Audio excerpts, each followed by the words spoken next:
This episode of Blacktop Banter is brought to you by Crafto, the world's leading manufacturer of packaged pavement preservation materials and equipment for the asphalt industry. Learn more at craftco.com. Hey everybody, welcome back to Blacktop Banter. I'm Marvin, and been moving around the country a little bit, going here and there. We were in Houston, we were in Pittsburgh, we're going over to Michigan for the KM International Blacktop Banter meetup at the end of November. We have a backlog of podcasts, so hopefully this one finds you in a timely manner. No guarantees, but I don't think our guest today really minds too much because I have posted this and postponed it and rescheduled numerous times to get Drew here.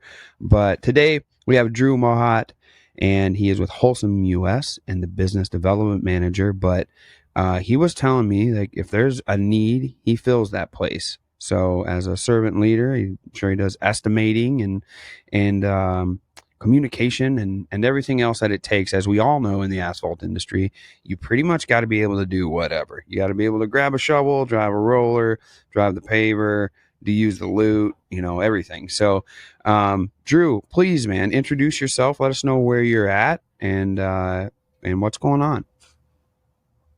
Hey Marvin, thanks for having me on. Appreciate it. Big fan of your show, Blacktop Banter. So I'm joining you guys from Golden, Colorado, at Holcim's. We're headquartered in Chicago for Holcim US, but I'm out of the West Central region here in Golden. Okay, where's Golden at? Golden is probably right along the foothills, just 20 minutes west of the Denver. Oh, okay. All right. Yeah, you're snuggled up real close to the mountains then. Cool. We're man. stone's throw from Red Rocks. Oh, really? Yeah. Oh, cool, man. Yeah, I spent some time there a little bit. I feel bad because I have a lot of friends in Denver, especially in the asphalt space, but I don't visit them as often as I should.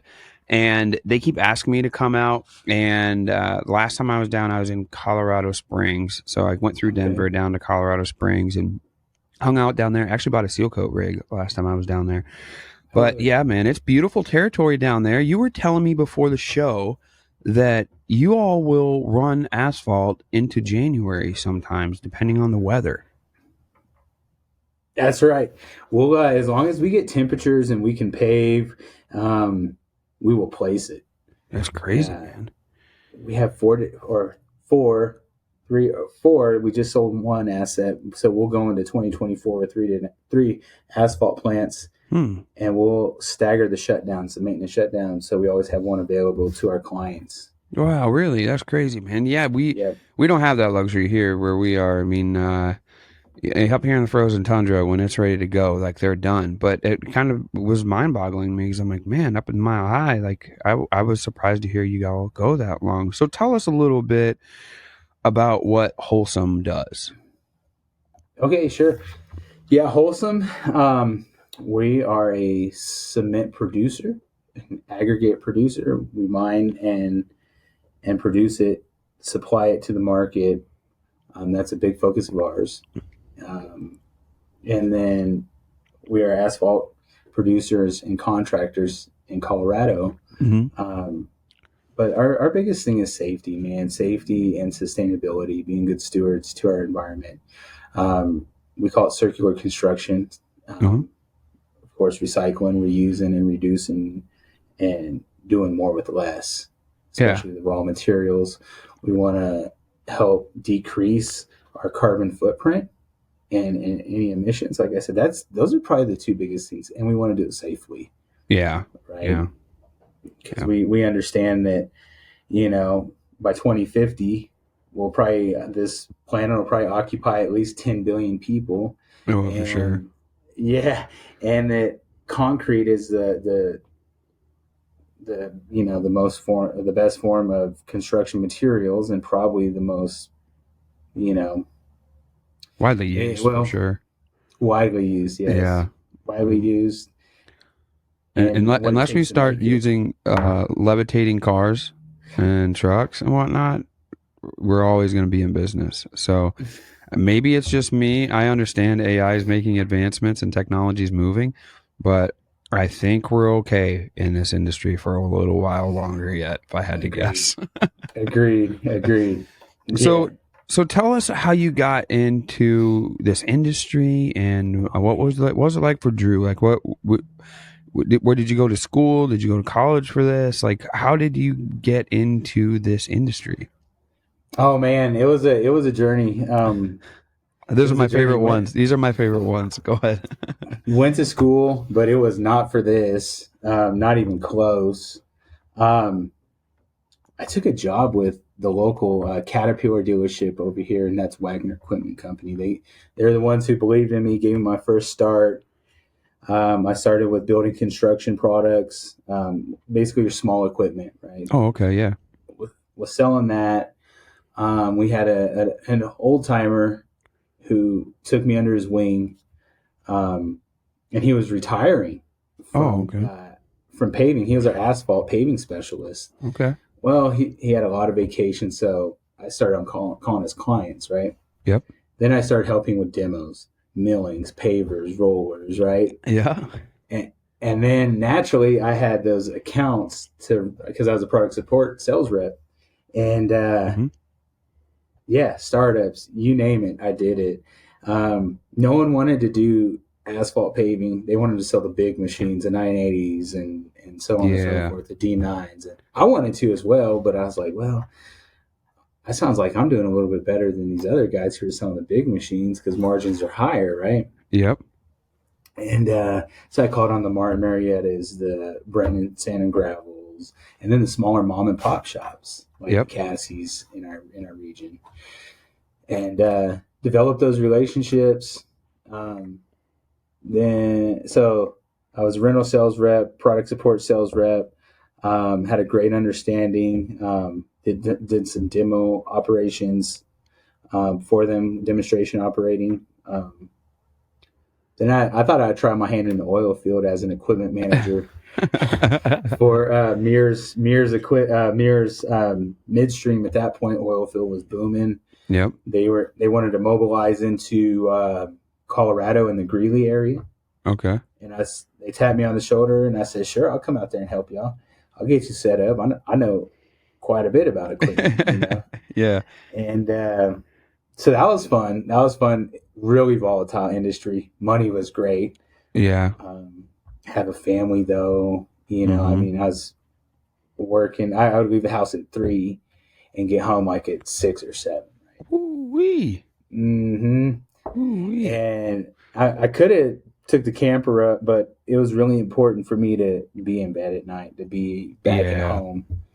And I think after a year and a half, the worst thing was I was there, but I wasn't present for my Yeah. family, right? Yeah.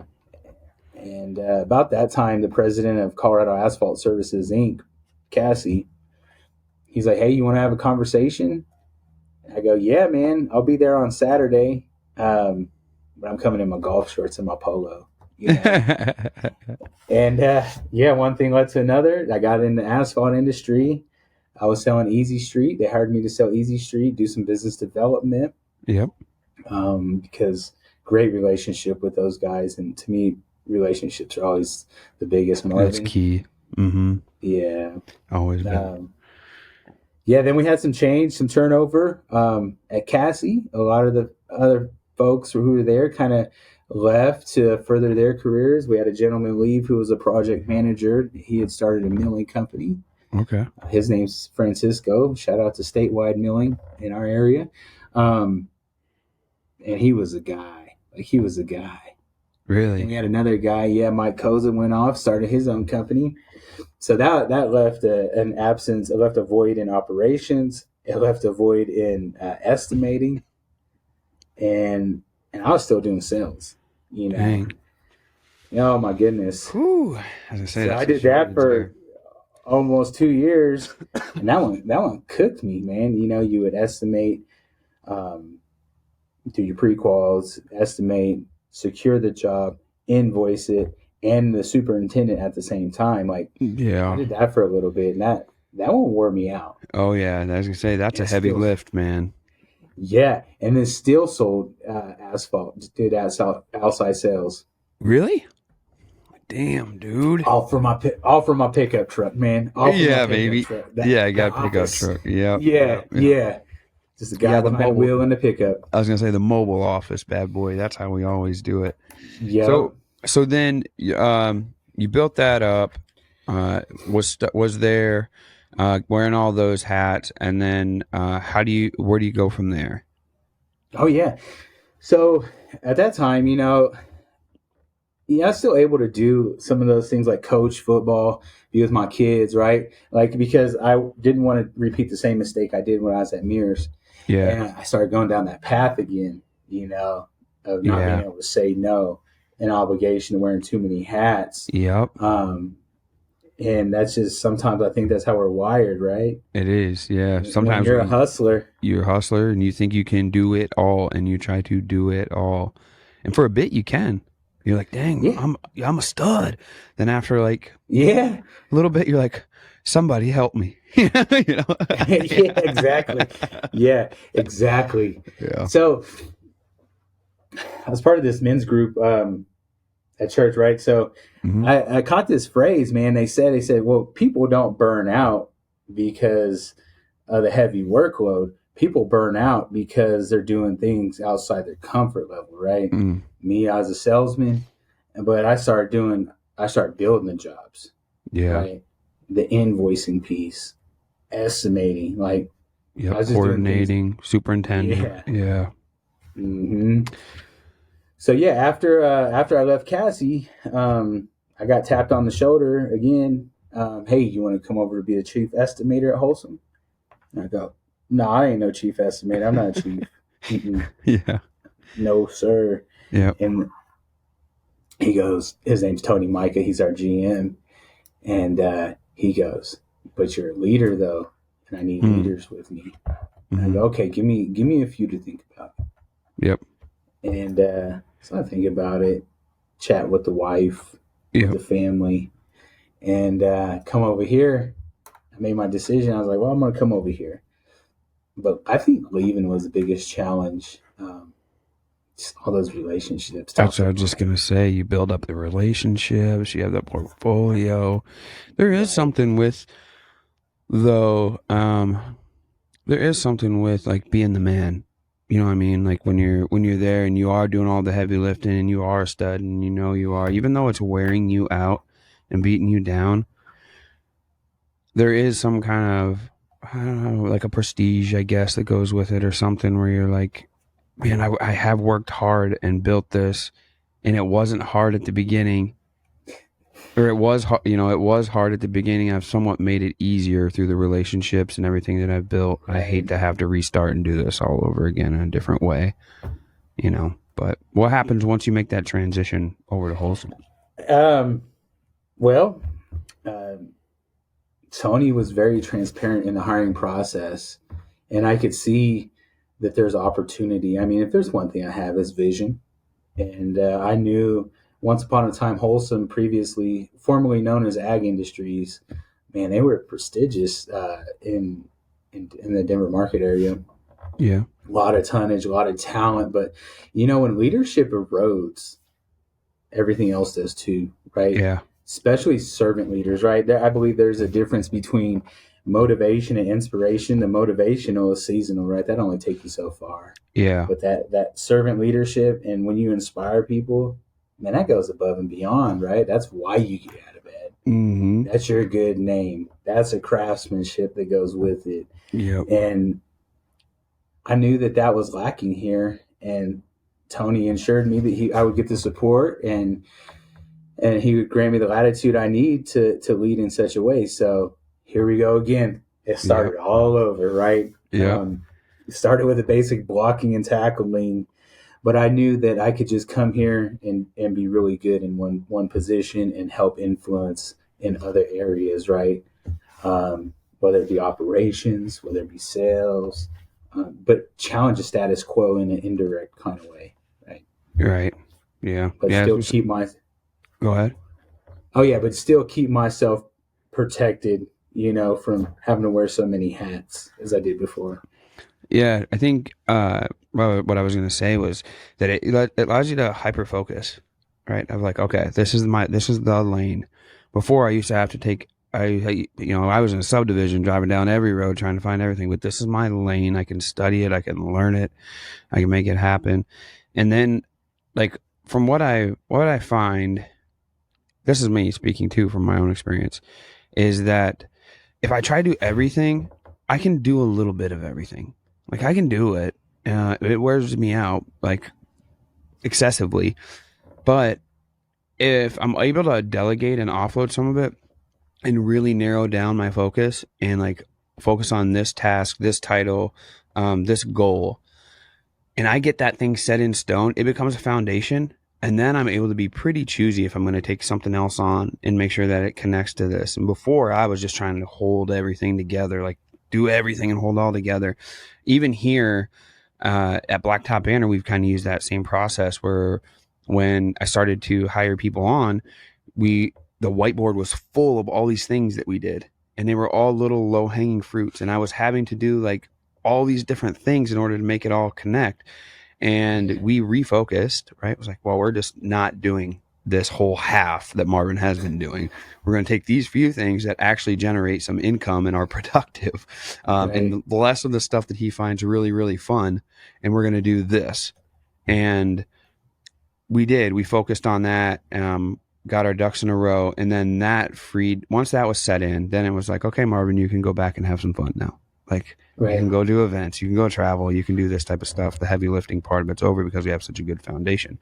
So I think that happens too. Like when you, like in your scenario, right, where your previous role, you had all these things you had to do, and then they ensure you, hey, I need a leader. You need to focus on this. You're able to get yourself in there, focus. Now you had more time, right, with the family. Yeah. You were closer and started to feel a little better. Mental health probably improves quite a bit too. Big time. Yeah, the family likes it too. You know, you get to see a little bit more. How did you when you look back at it and you're like, yeah, I also coached still and did all that stuff as well. Like, do you look back at it and you're like, man, how did I do all that? Yeah, I certainly do. You talked about mental health, right? I think the one thing that got me through that was I knew people counted on me, right? And if it was 6 hours I had to have to reset in between, I would take that, right? I would get smart good sleep. You know, I would take mental breaks in between. I take the David Goggins approach, right? I would take the little mental breaks in between. Lunchtime, all right, I'm shutting my phone down. I'm shutting it off, like airplane mode. I'm taking this half hour, 45 minutes by myself. Yep. Done. When I got to Holcim, started working out in the morning. I mean, shoot, I'd wake up at 3:45, but nothing, up in the early is nothing new. I get my commute's about 45, 50 minutes, depending on traffic. Really? Okay. I was working out for an hour and a half, and then be at my desk at 6:45, 7 o'clock. Dang, boy. Yeah. You get that feeling when you get up early and do a lot of that stuff. Like people hate my phone around here because I have alarms set like every 5 minutes, every 10 minutes to prompt everything that I want to get done through my morning routine and my evening routine. And, they bust my chops about it, but once I hit 8 o'clock, the alarms stop, right? Like I literally have done from 5 o'clock to 8 o'clock more than what most people do in an entire day. Right. Sure. I'm like, oh, cool. Now I can actually get to work. Like now I did all that stuff. I prepped myself really, really well, took care of what I needed to. Now I can go do these tasks. I think that gives you an advantage. I want to think it does. There's some times where like, I feel like I'm probably not getting enough sleep, but I make it work one way or another. Yeah, for sure. Yeah. Well, tell us a little bit about your role now and what that looks like at Holcim, because you obviously you got a nice collared shirt on, your hair's not all messed up, you ain't sweaty, you ain't out filling potholes or doing anything else like you were saying you might do before. Tell us a little bit about your role there and some of the we'll take a commercial break after that, but when we come back, I want to get into some of the stuff you're learning and what you have learned in that new role. But tell us about the role there at Holcim right now and what's on your plate currently. Okay. Yeah. So currently, right now, is brought on a chief estimator, business development manager. Um, we tuned up our estimating department, standardized processes, centralized where we store our data and information for reference, just to make it easy. And really is more of a Six Sigma approach, right? It's where anyone could pick up where someone left off in the event someone needed to fill in. And I think that's huge. That's one thing I recognized that was in my state. That just goes back to mental health, right? Sometimes people just need to step away. And what I try to really drive is you can do that. You can do that if you're disciplined in your approach, if you're disciplined in your execution, and it goes back to processes, right? So we've been able to do that as a group. And I tell you, there's a buzz in that war room. People are happy to come to work.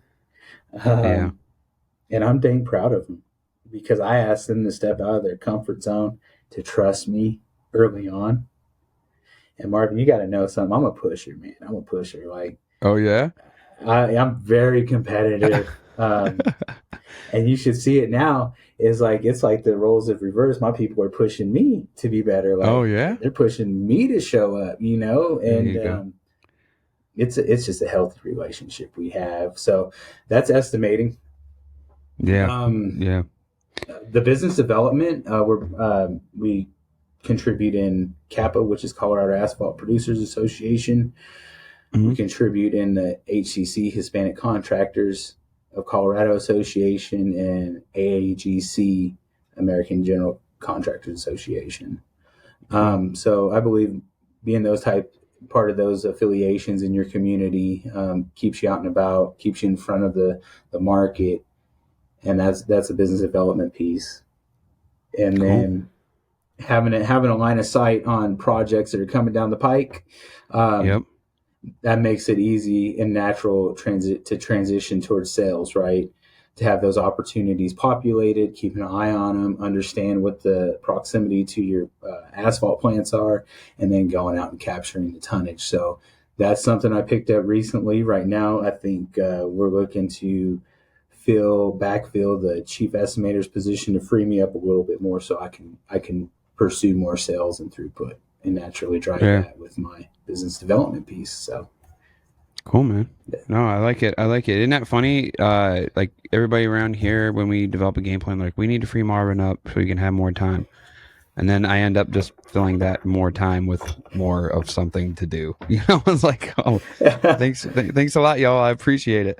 Right. And we end up getting more production out of me and whatnot as well. But I really like what you were talking about taking the breaks for mental health and whatnot too. I think it's important, man.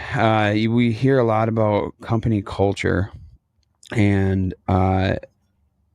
we also are on the internet watching all these guys that are like 10x, you know what I mean? Like we want to maximize, and like it's burning some people out. And if you can get them to have a good company culture where they enjoy to be there, I think you win more than when you actually are. I'd rather have 6 hours of killer productivity than 12 hours of just sludging through. Right? It's like, man, I don't want to do that. I want to see some ground gig gains. So very cool. Yeah, that's a great insight. What we're going to do is we're going to hop to a commercial break here and get some words from our sponsors for the show. And then when we come back, Drew is going to talk to us a little bit about supplier and contractor communication and how we can encourage that type of stuff. And maybe we'll talk a little bit about aggregates. I think that'd be cool for us to talk about some of that stuff. So we'll pop right out and then we'll be back in just a minute.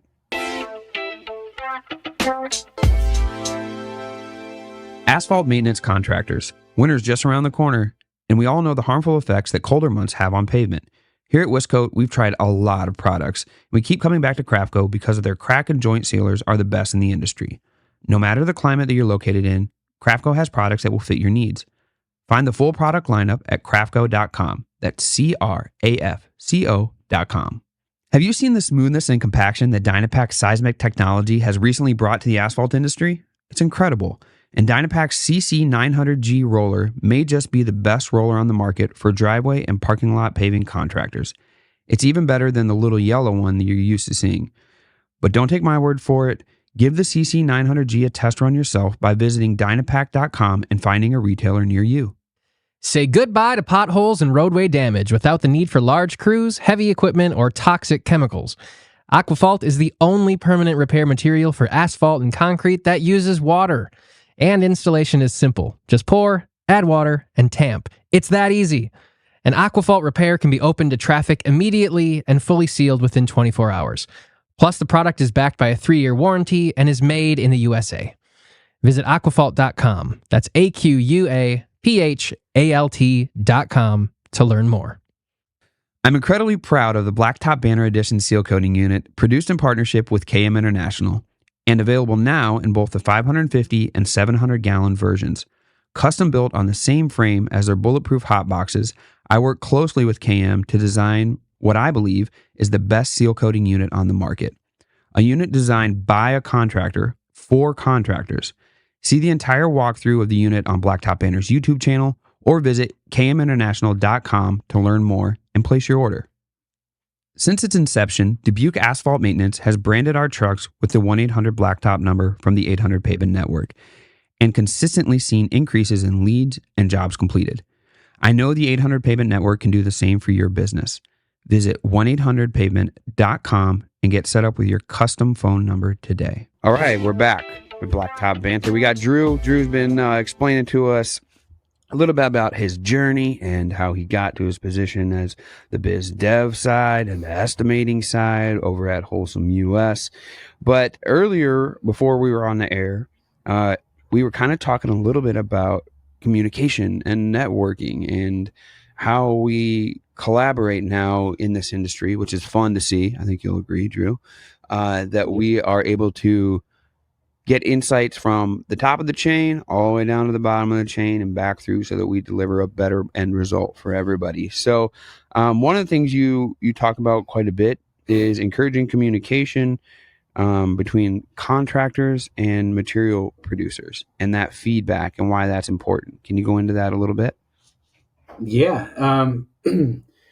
Well, that's huge. If the day's not planned out very well or communicated, we know how quick it can go the wrong way. And to have something like that go the wrong way, there are all kinds of seen and unseen costs associated with a bad decision. Whether it's, hey, I should have called my material producer, placed my order at 10 o'clock. Or it's like, oh man, I was on the street all day. I was making other phone calls or I was doing this or that. And now I've made that decision at 3 o'clock and now the plant's full. Or maybe I have a specialty mix that requires fiber. And now all of a sudden everything else is go. But if that material is not ready to go, well, I'm hosed, right? Yeah. Because let's face it, the materials for what we do, asphalt placement, paving, I mean, that's 2/3 of our cost. It's the hugest material driver, followed by trucking. So you mess one up, the other one goes with it, right? Oh yeah. And it's a 30-second phone call. Please, make that priority. Yeah. Make it easy for me to say yes. I'm not saying that when you call me, I'm going to say no. I'll give you a slow yes before I give you a fast no. But my goodness, we're humans. And it makes it a little difficult to take that next phone call. Yeah. Don't you think that they... Go ahead. I'm just saying if there's a string of those types of phone calls, like those are tough. Yeah. You get one after another with those. It's in tough shape. The worst thing I think is when somebody doesn't say anything, right? And they just let it be. It's like that's with any problem. If you don't say anything about it, it just compounds. Right. So you got these guys who are like, man, do you have an issue? Like, give us a call. Like, let's get it done. I think part of the issue is, and, there's plenty of aggregate producers, right, in the country and different plants and different things. Sometimes those guys aren't always the most pleasant guys to give a call, right, and be like, hey, something's up with your stuff or whatever. And I think that kind of deters guys. But even if it does, we got to do it. Like, you just have to do it. That's only, like you said, 2/3 of your costs are there besides the trucking, and then quality product, right, is there too as well. So, what are some ways we can better communicate, you think, from guys that are whether it's seal coat or whatever, anywhere where you're using any kind of asphalt material, seal coat, patch, whatever it would be? What are some ways we can better do this process and give some feedback back to our suppliers? Yeah. So back to the suppliers. Well, I first think, starting with anyone, it's establishing that type of communication. Marvin, what's your preference of communicating? Is it text? What's the best way to reach you in the event I can't get a phone call? Or is Marvin old school? Would you rather have a phone call, or are you going to be on the screen? Like, how do you effectively communicate through all channels, right? Yeah. LinkedIn. I guess some people use Snapchat as text. Like, I never knew that until my 16-year-old son told me, Dad, no, you got to get a hold of me on Snapchat. And I'm like, buddy, I don't use that. He's like, you probably should, Dad. You probably should get Instagram too. So now I was like, hey, buddy, appreciate you calling me old without calling me old, right? Yeah, we use Snapchat here for us to communicate. Like Blacktop Banter, we have a group and it's on Snapchat, and that's how we all communicate with each other, which is ridiculous. Like, I didn't see that coming. Like, we have apps that are made for it, but for some reason our preference is that one, whether it's where you can all see it and we're all there or whatever. But yeah, my kids are about the same way. Like, even now I'm pretty deep into the apps and the tech and all that stuff, but even then, like, I'll think that I'm up to date and cool, but I'm not. Like, they let me know, they're like, yeah, you need to get on this, or Dad, you don't do it like that. Like, right. You can't say that stuff, or you can't use it like that. So yeah, I try anyways. So I even tried one this morning. I was like, hey, did you guys check out that LI post? Like, a couple of our estimators, and they're like, what's LI? I was like, no, nothing's LI. That was just an epic fail. Trying to abbreviate everything like you guys do. And they're like, yeah, just quit. Yeah, it's like, nothing. I didn't say anything. I'll talk to you guys later. Yeah, just like, yeah, it wasn't me. I'm out here, dude. LinkedIn's been going nuts lately. Yeah, it has. It's my favorite. It's my favorite, dude. It feels like, it feels like? It feels like Facebook when it first started and before it got clogged with all the junk. Yeah, and like, it actually is connecting people, and it's allowing people to connect value. And I'm like, this is where it's at right now. Like, we still go through the paces on everything else, but I'm super hyped about LinkedIn. Like, it helps us communicate too. What's nice about it, and for our industry, which I'm guessing probably with every industry, is that it allows professional contractors to connect with equipment suppliers, material suppliers, manufacturers, and like actually see what's going on in real time and communicate with them through the comment section or DMs or whatever. Like, this is how you do it. I mean, that's how you and I connected, and that's how I connect with a lot of them, man. I mean, I like the LinkedIn posts when I see them. I'm like, oh, heck yeah. Most of the time they got good value. Right. I love how it pretty much evens the playing field from the small contractors, large corporations, large businesses. And then how about those with disadvantaged business, or those with the DB, MEB, WEB certs? And it increases your reach to the masses. So for sure, I'm a huge fan of it. Right. Yeah. That's a way to connect to the masses. Yeah. What I like too is, it allows you to get to know people better and see what they might have insight on. Yesterday, we're starting to put together some small events and stuff here at Blacktop Banter, and being part of some larger events and whatnot too. And I knew via LinkedIn that somebody was a free agent in the event space, and that more than likely, if I was going to ask for some type of advice or consulting, now would be the time to do it while they're in between jobs. And I reached out and had a great conversation, and it was a great conversation about how we can better improve when we do events, how we do events, some brainstorming of some great ideas. And I would have never been able to have that conversation if I wouldn't have had that insight from LinkedIn and used LinkedIn to connect to this person. So all those are good ways to increase communication, right? And Right. yeah, within your company, like your truck drivers or your contractors back to the suppliers like you all, but also between different people within the industry too, right? It's pretty Yeah. clutch. It's pretty clutch. Yeah. Very, very. So But yeah, go ahead. I want to ask you, talking about that, right? Some communication. How do you, have you utilized your connections from previously when you were working with Easy and all that stuff? Did that help here in your new role? Yeah, it certainly did. It was always the cell phone conversations, right? The text messaging, is a call and check in, even if I knew we didn't exist or live in the same world yet. It's you out of sight, out of mind, Right. right? So I would still stay connected with those through different trade associations that we're members of, through market events, and just say hi, man. Don't lose what you already worked hard for. And Yeah. that's the relationships. It's easier to maintain, right? Yeah. Um, that goes back to the servant leadership piece. How are you role modeling those type of behaviors so that you're serving someone else? And you do that, man. What would someone say to me one time? They go, "Oh man, you just want to be known." I said, "No, I don't want to be known. I just don't want my interactions to be forgotten." Yeah. And I think if Dang, you do dude. it the right way with some integrity, right? I'm writing that People won't down. forget your people won't forget your heart condition, man. If you serve them, right? Wow, man. I'm writing that one down. I don't want to be known. I don't want people to forget my interactions.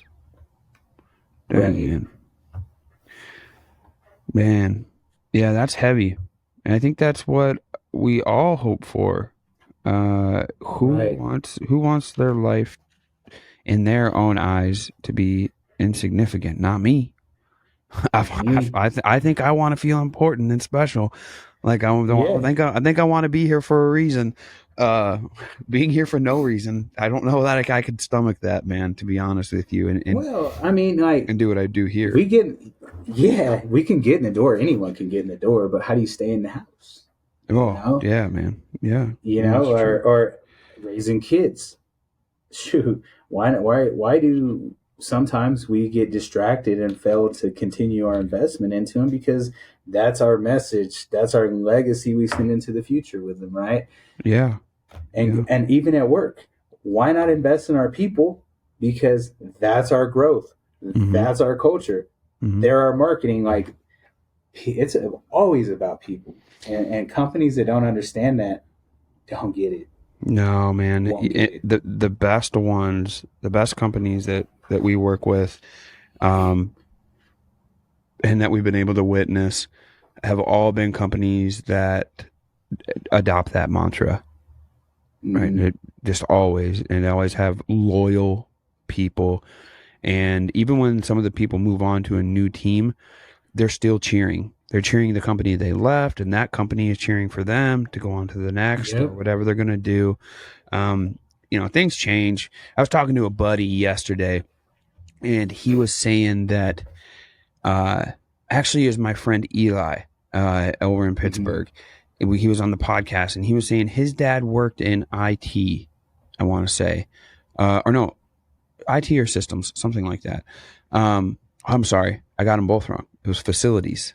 He was in the facilities, and he said that his dad is still working in the same job, and he's been there 33 years or something like that. And I'm like, dude, you do not hear that anymore, like at all, No.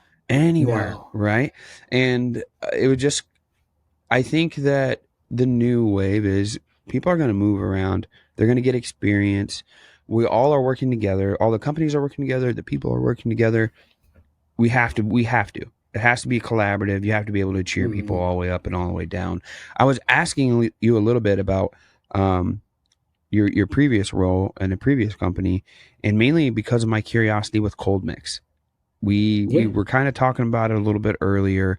I think it's a good place for us to kind of close because no matter what we do, where we go in this industry, it always comes back to the problems we solve with the products that are made by the contractors that put them down. Always will be. That's the name of this business and how it goes. But tell us a little bit about cold mix design and cold mix. How do you build it to sell it? Like all that. Like what is there big separators? Is there not big separators? The one thing we always see, we attend a lot of events, and there's at least 10 booths of different types of cold mix, right? And that's just probably more. I would say more. And then you have material suppliers that don't even bring their cold mix because they make all types of material, right? So there's at least go to the store once, look at the cold mix rack. There's tons of different brands. What's going on with this? Tell me about this. Break it down for me a little bit here. Yeah, so there's two types of cold mixes. You got your traditional cold mix. That has a time and a place. Yeah. There's your high performance cold mix, right? And that's like your modified polymers. And that's what you'll see that's bagged up and sold at Home Depot, right? And there's different types of high performing cold mixes. And you have some with like your cementatious, like is really, really high performing, like your Aquafalt, good stuff. Yep. But man, it's you're not going to add water in the wintertime to it, and you're not going to be afford a lot of it either because it's that pricey. Right. And then you'll have like, your stuff you see at Home Depot. Yeah. But that's going to blow out. That's going to blow out eventually. Yeah, for sure. Yeah, or never set up, and you can only use it to a certain depth. Like there's some that we got here that are made by like an aggregate plant, and it's high sand content. So like you can't build it up very high or do anything with it. Like it just smushes, and you'll see it smush out of the potholes. It kind of does that muffin edge on it and whatnot too. Like there's so many variables that go into it. But tell us a little bit about your guys' products and whatnot with cold mix there. So at Holcim, we're not a cold mix producer as of now.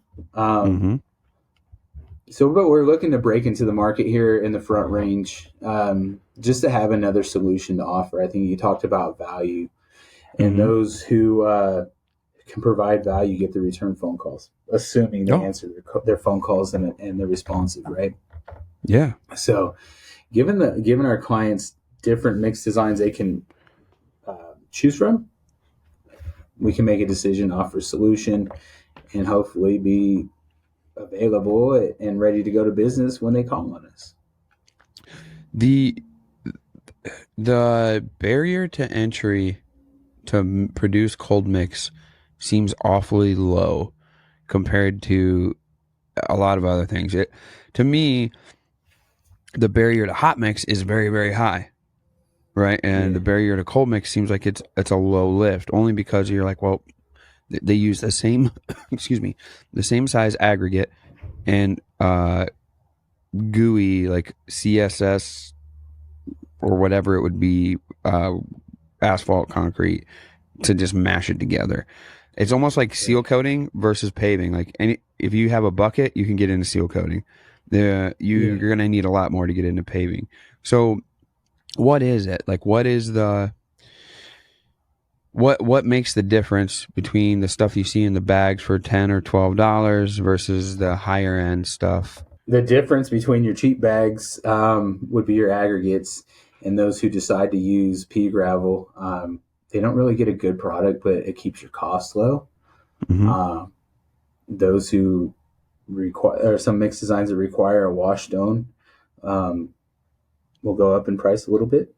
Okay. And some of the higher performing asphalt cold mix products have like the modified polymers, and those who go above and beyond to meet the state and environmental regulations and laws that don't emit VOCs into the atmosphere will use biograde diesel rather than a traditional cutback. And right now, I can tell you with wholesome sustainability initiatives, that is what we are looking for to provide here in the state of Colorado as a green solution. Does it make a big difference? I mean, let's say there's your lowest grade coal patch, and then you're buying that for whatever, a bag for $15, and then next to that is a bag for $30, and then next to that's a bucket for $50. Are we really getting our value with the different types of what is in there, do you think? So when we were producing it over at Cassie, I would always try to sell the bulk. Mm-hmm. If you have the ability to store it, and Mm-hmm. you're going to use it before that storage time passes, Mm-hmm. please take the bulk, because it's bagged. It's the same stuff that's bagged. Yeah. And that was just being upfront and transparent with everyone. Are you really getting a better quality when you buy the higher priced product?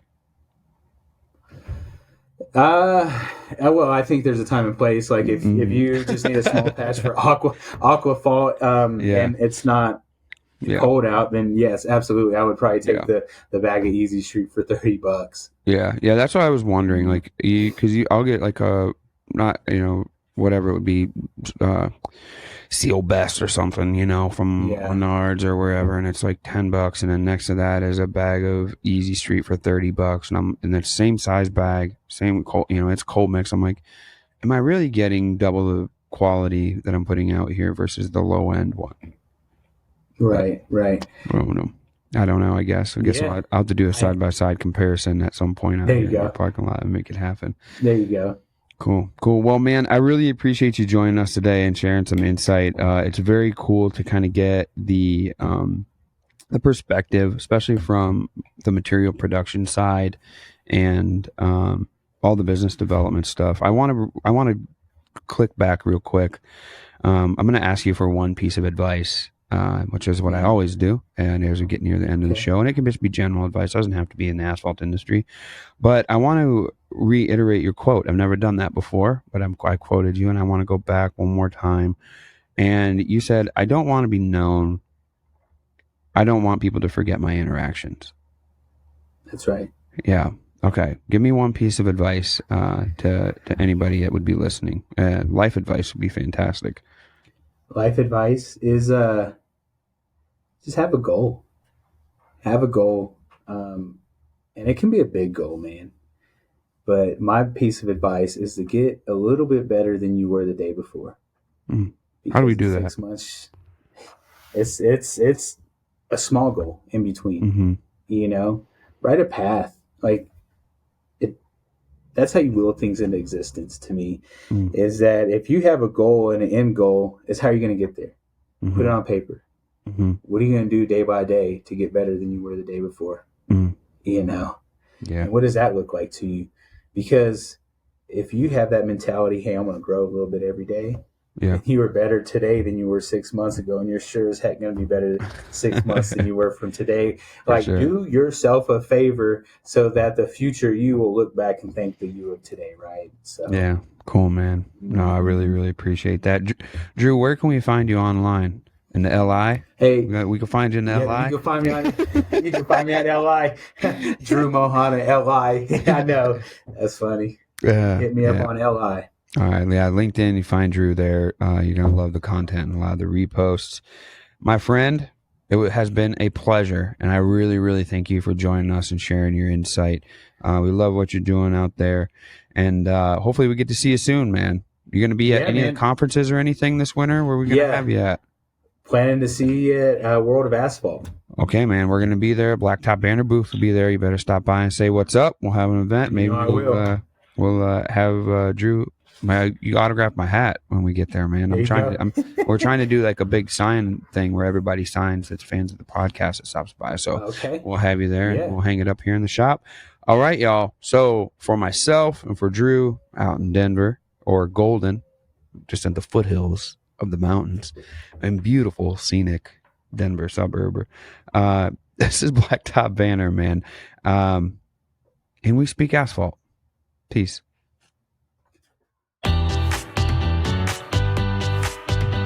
Hey there, Blacktop Banter fans. This is Hayden. I am the co-founder of Spot On Site.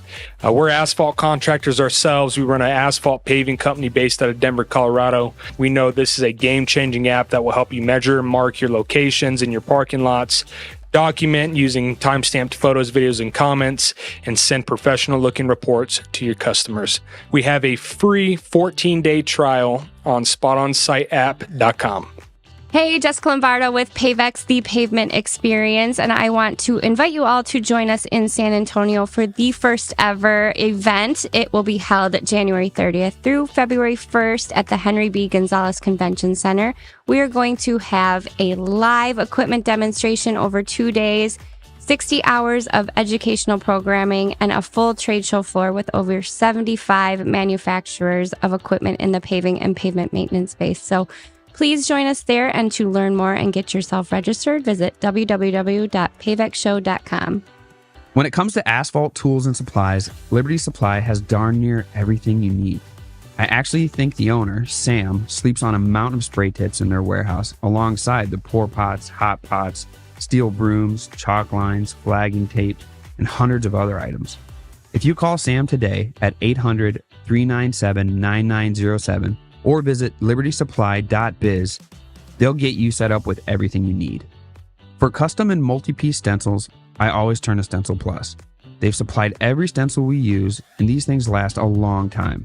Actually, I should probably call Jeff over at Stencil Plus and just say hi, because it's been a long time since I've had to place an order.